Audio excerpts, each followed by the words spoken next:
শুক্রবার বেজিংয়ের গ্রেট হল of the পিপলে মুখোমুখি হন চীনের প্রেসিডেন্ট শি জিনপিং ও কানাডার প্রধানমন্ত্রী মার্ক কার্নি। বৈঠকের পরই আসে বড় ঘোষণা। কানাডার ক্যানোলা তেলের উপর চীনের আরোপিত ৮৫% শুল্ক কমিয়ে ১৫% করা হয়, যা কার্যকর হবে আগামী ১ মার্চ থেকে।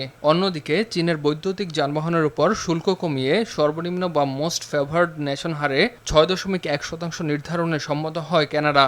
with the most favored nation tariff rate of 6.1%. বছরের পর বছর ধরে চলা পাল্টাপাল্টি শুল্ক আর কূটনৈতিক টানাপোড়েনের পর এই সমঝোতাকে বড় ধরনের অগ্রগতি হিসেবে দেখছেন বিশ্লেষকরা। প্রেসিডেন্ট শি জিনপিং একে দুই দেশের সম্পর্কের টার্ন অ্যারাউন্ড বলে উল্লেখ করেছেন। অন্যদিকে প্রায় এক দশকের মধ্যে প্রথমবার চীন সফর করা কানাডীয় প্রধানমন্ত্রী কার্নির জন্য এটি কূটনৈতিক সাফল্য হিসেবে বিবেচিত হচ্ছে।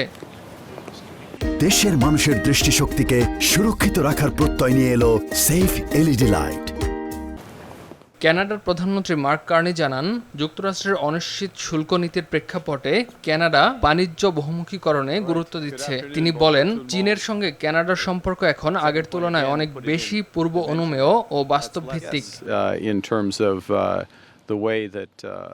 সাম্প্রতিক মাসগুলোতে চীনের সঙ্গে আমাদের সম্পর্ক যেভাবে এগিয়েছে তা এখন অনেক বেশি পূর্ব অনুমেয় এবং এর থেকে বাস্তব ফলাফলও পাওয়া যাচ্ছে। তবে মানবাধিকার, নির্বাচনকে প্রভাবিত করার অভিযোগ সহ বেশ কিছু বিষয়ে কানাডার স্পষ্ট অবস্থান রয়েছে বলেও জানান মার্ক কার্নি।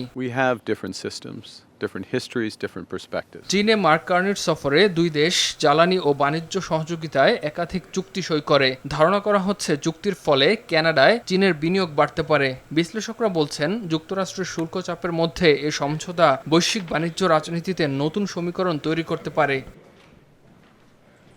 চীন নিজেকে একটি স্থিতিশীল বৈশ্বিক অংশীদার হিসেবে তুলে ধরতে চাইছে, আর কানাডা খুঁজছে নতুন বাজার ও অংশীদার। ফলে এই চুক্তি শুধু দুই দেশের নয়, আন্তর্জাতিক বাণিজ্য ব্যবস্থার ভবিষ্যতেও প্রভাব ফেলতে পারে বলেই মত বিশেষজ্ঞদের।